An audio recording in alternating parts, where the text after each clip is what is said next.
You're listening to the Cyberwire Network, powered by N2K.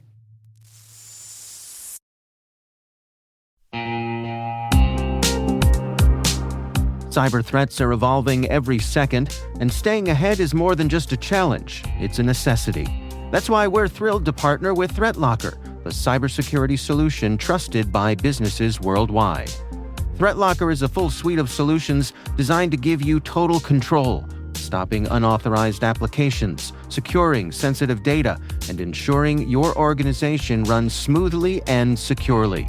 Visit threatlocker.com today to see how a default deny approach can keep your company safe and compliant.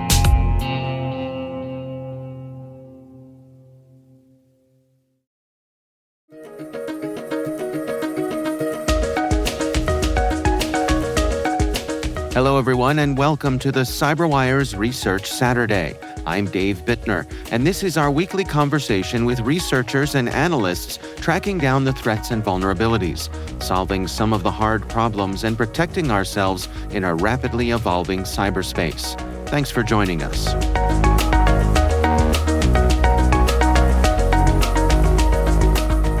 In my opinion, the impact to real life individuals, the disruption to their work, to their healthcare, to their schools, cities, libraries, homes, is very, very significant by threat actors, especially ransomware threat actors.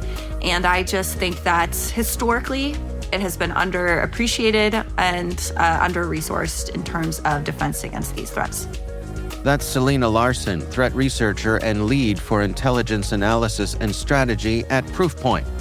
The research we're discussing today is titled, Why Biasing Advanced Persistent Threats Over Cybercrime is a Security Risk.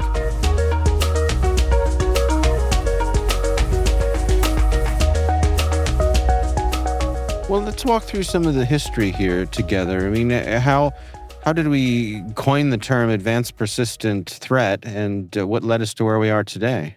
Yeah, so it's funny because the APT moniker, which is, of course, advanced persistent threat and is essentially only used for threat actors that are operating on behalf of states, right? So Russia, China, DPRK, all of these, big time bad actors that are operating on behalf of intelligence agencies all over the world, advanced persistent threats. So I was digging through the history, the resources, and it was reportedly first coined in 2007 by a U.S. Air Force colonel named Greg Rattray. So this is, of course, based off of stuff that people have posted on Twitter, blogs.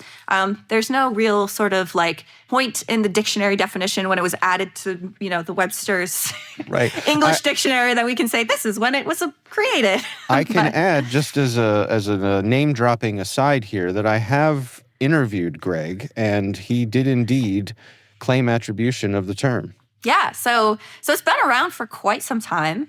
You'll notice that it did come out of the government, which I think, a lot of folks who work in cyber threat intelligence and cybersecurity and are working in defense now have backgrounds in whether that's military, government, intelligence agencies. And I think in many ways that has contributed to this bias of focusing on nation-state adversaries. I mean, even the term adversary, right? That's something, it's tossed around a lot in our industry, but to the average person, it's not an adversary, it's a hacker, it's someone who's messing with my life. It reminds me of you'll see on the local evening news with there'll be some sort of local crime, and the police will use what I call cop speak, which is, a perpetrator entered the edifice and drew his weapon, and it's like a bad guy went in and had a gun. Yes, exactly. Yes. So, I mean, thinking of the roots here, when we look back on the history, does it make sense that there was a focus on APTs, particularly in the time before the explosion of ransomware? I think so. But again, I think that kind of goes back to the bias, right? So I think, how we know about APT, whatever threat actors, is large part due to Mandiant's APT-1 report back in 2013. That was, Chinese cyber espionage, and that's how it really became this industry standard. So we're thinking about APT, we're thinking about nation-state actors, we're thinking about, the the trouble that they cause, in large part because that's the mindset and the focus of a lot of people that are working on these problems. But cybercrime, ransomware, and certainly banking Trojans, even before ransomware, were a multi-million-dollar business, right? You have threat actors that were working on banking Trojans essentially to steal people's money, and they were using real money as opposed to cryptocurrency to commit crimes. But in the early and mid-2000s, that's consumer-focused ransomware. So it's not the big game hunting that it evolved to in 2014 through 2016. But you have in 2007 banking Trojans, Zeus, Gozi. They really created this business models where threat actors were targeting banking details and at very large scales, right? And then when Bitcoin really came on the scene, that was again 2009. So this is early days of Bitcoin, but it really disrupted the criminal ecosystem. And you have things, that grew out of the sort of, usefulness of crypto as a criminal enterprise. So you have Game Over Zeus, Crypto Locker ransomware. As I said in the paper, they sort of kickstarted the age of the cybercrime kingpin in the mid 2010s. So you have the big sort of botnets that started as banking Trojans, evolved to be loaders for ransomware that we know today, APT-centric, Dridex. And then, this is really when it started becoming a problem. But I don't think we focused on that enough as an industry in general, writ large, because I do think in part we were still very much biased towards APT. And I think to the benefit of the threat actors, frankly, because they were making lots of money, and going after schools, hospitals, city and state governments, a lot of entities that were getting hammered by ransomware. But it wasn't really until Colonial Pipeline happened in around 2021 that we started thinking, oh wait, maybe ransomware can be bad. Certainly there were people working on this problem for a long time, but I think I told this story at SleuthCon last year, but my sister has been impacted by ransomware 4 different times. She's worked in the healthcare industry, and since 2016, she's had multiple different ransomware attacks impact her life in different ways throughout the years. Most recently, even last year, she was impacted by it, and it took down an application that she was using for, important life things. Right. And she's just like, this is just my life now. I guess this is just what happens. She's like, you'll never guess what happens, Selena. And I'm just like thinking my sister is just a regular person who's had her life disrupted by criminals multiple times. And she just feels like that's the norm. And that is what really makes me sad. How much of the bias do you think we're dealing with today? I mean, your average CISO who's out there deciding how to divvy up their resources, how are they dialing it in? I think actually I do have to give a little bit of credit to marketing and journalism in general as well for, highlighting APT. Because frankly, spies are cool. You think it's very cool to have these stories on espionage and disruption and, stealing information to improve, their standing in the global economy. But I think a lot of it is just like people think APTs are cooler. And so they want to learn about them. They want to know about them. They want to, make sure that they are, protected by them. But in general, your average organization is at a much, much greater risk of being impacted and targeted by cybercrime than any nation-state threat actor in general. And I think, it's changing a little bit as we, continue to talk about it and continue to have these types of conversations. But I still think it's very much there because there's this idea, APTs are cooler.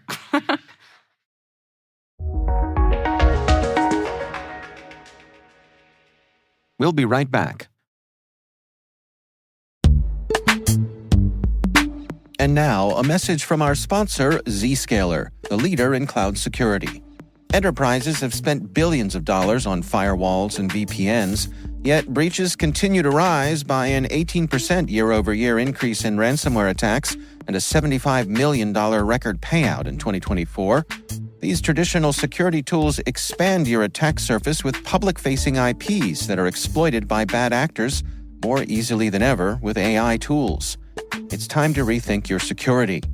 Zscaler Zero Trust plus AI stops attackers by hiding your attack surface, making apps and IPs invisible, eliminating lateral movement, connecting users only to specific apps, not the entire network, continuously verifying every request based on identity and context, simplifying security management with AI-powered automation, and detecting threats using AI to analyze over 500 billion daily transactions.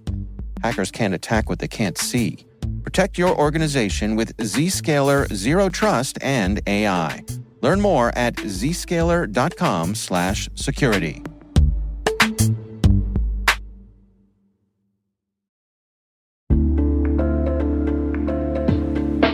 Hey everybody, Dave here. Have you ever wondered where your personal information is lurking online? Like many of you, I was concerned about my data being sold by data brokers. So I decided to try Delete Me. I have to say, Delete Me is a game changer. Within days of signing up, they started removing my personal information from hundreds of data brokers.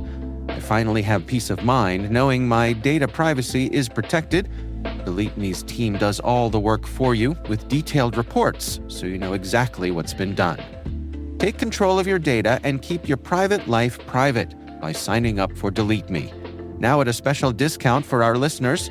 Today, get 20% off your Delete Me plan when you go to joindeleteme.com/N2K and use promo code N2K at checkout. The only way to get 20% off is to go to joindeleteme.com/N2K and enter code N2K at checkout. That's joindeleteme.com/N2K, code N2K.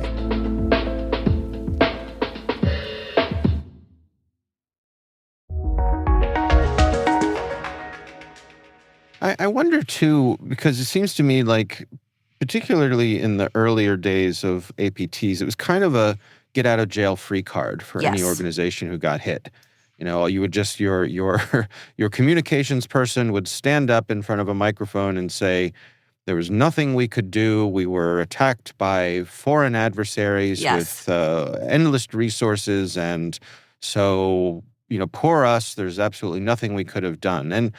And people would kind of say, well, that makes sense, and go on with their business. And only occasionally would we later find out that it was a kid, you know, in a clubhouse or a treehouse or their parents' basement, you know, who brought down this major organization or something. Yep. I mean, absolutely. So the way that we talk about different threat actors impacts the way that we think about different threat actors. And I think, you know, having that sort of APT moniker is a little bit of a get out of jail free card. However, I would say on the flip side of that, though, not all APTs, you know, state actors are advanced.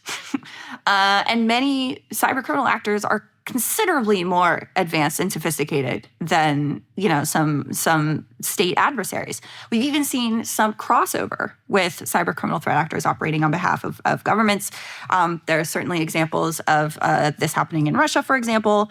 And there's like overlap there too. And I think, you know, from just like a fundamental like defense and like TTP perspective, in many ways, and this is my super mega hot take, and I know a lot of people are going to disagree with me, but you know, in many ways, attribution doesn't actually matter. It doesn't matter if there's a financially motivated threat actor or an espionage threat actor. What matters are the behaviors and making sure that your organization is defended against them.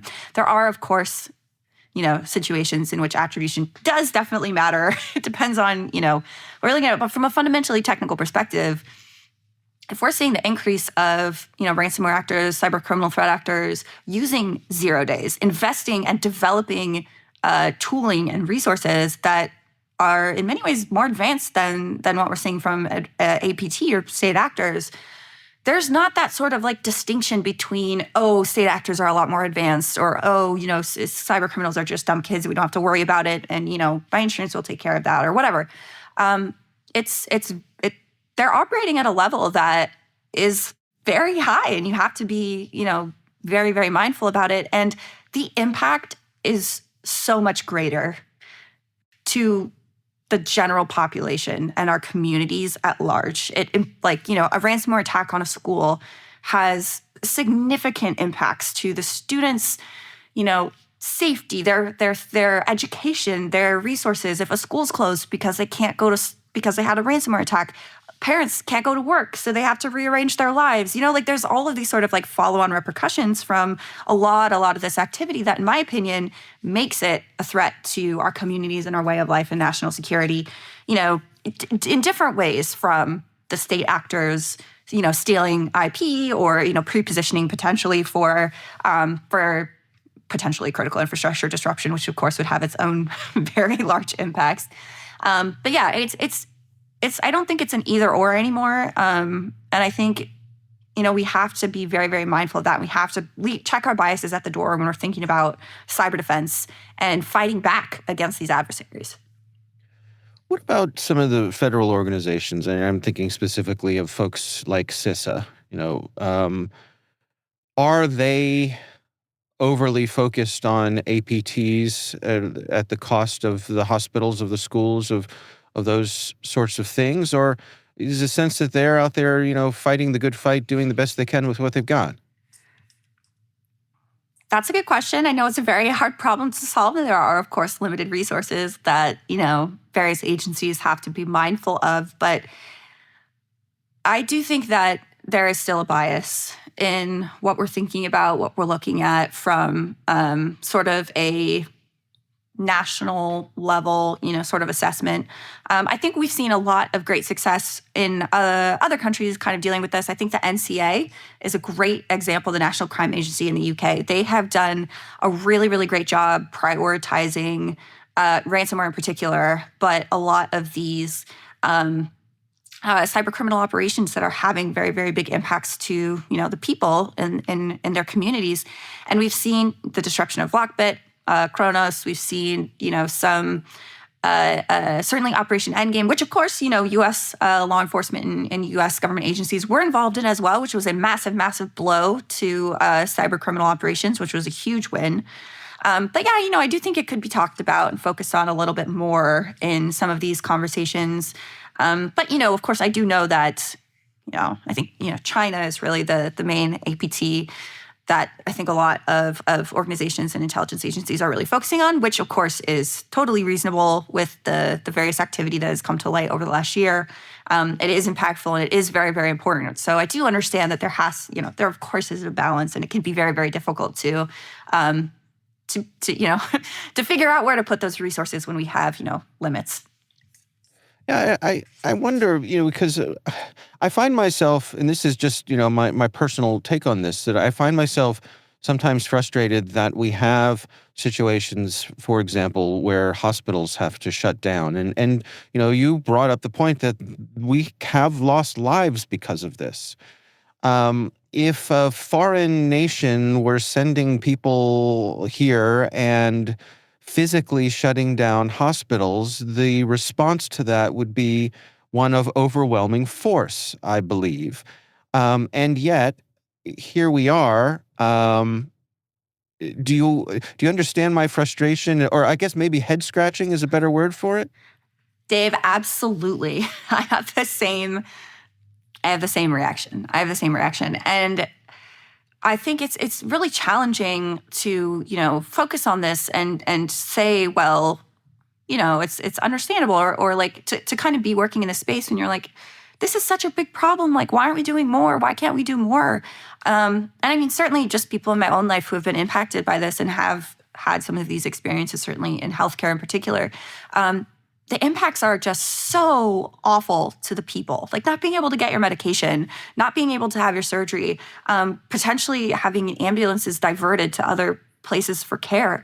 It's like, it's very, very impactful to the human experience. And I don't know why, it has, taken quite such a long time for everyone to be like, oh, wait, this is like a big problem.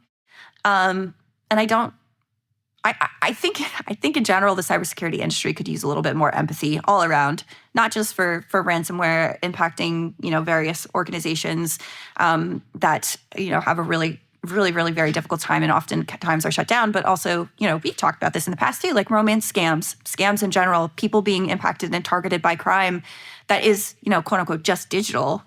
The same reason, someone came up and purse snatched you in person, people are going to care about that. That's going to be really, really hard. But if someone, social engineers you and steals your money, there's just this lack of empathy. And to me, that's been probably one of the most difficult parts about working in this industry is sort of seeing that and being like, wait, this is a big deal. We should care about this. We need to focus on this. And other people maybe not necessarily agreeing. So how do you suggest we move the needle here? How can we redirect the conversation and get the emphasis where it needs to be? So I think it's really important to, change the mindset across the board, how we're talking about these threat actors, how we're understanding some of the risks and impacts. I mean, I mentioned this before, but the reality is most organizations are at a far greater risk of being targeted by cyber criminals. And I think it's really important, threat intelligence practitioners, people reporting on this, certainly in the media, is to make, to tell those stories and the impacts from, a business perspective, but also very much a human perspective. And I also think it's very important for us to focus on the TTPs, right? The tactics, techniques, and procedures, and not necessarily the who, but the how, right? So, if you're in your organization and you're developing detections and you're trying to prioritize, what do we care about? Maybe think less about the who, but think about the how. What are the major techniques that are being used by these adversaries? What are the ways that we can make sure that our organization is defended? How can we be educating our users to not necessarily fall for some of these techniques? And really make sure that, regardless of who is behind the behaviors, do as much as you can to prevent any sort of exploitation of known, TTPs, so that you're defended, whether it's a state actor that's using them or whether it's a ransomware threat actor that's using them.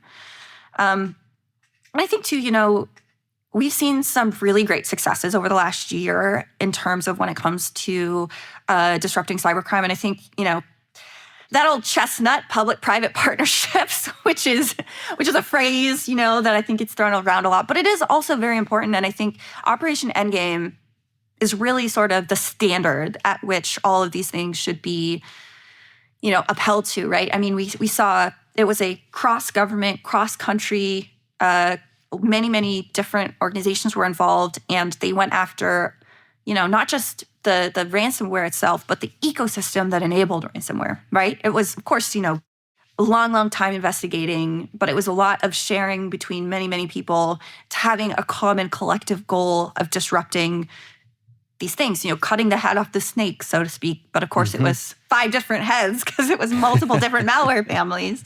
But it's huge. I mean, Europol called it the largest ever operation against botnets, which played a major role in the deployment of ransomware. That was a huge win. And I really, really hope that, we can learn a lot from that and hopefully moving forward see much, much more of that. All right. Well, the research is titled Why Biasing Advanced Persistent Threats Over Cybercrime is a Security Risk. Selena Larson, thanks so much for joining us. Thanks so much for having me, Dave. I will happily talk about e-crime with anyone. There you go.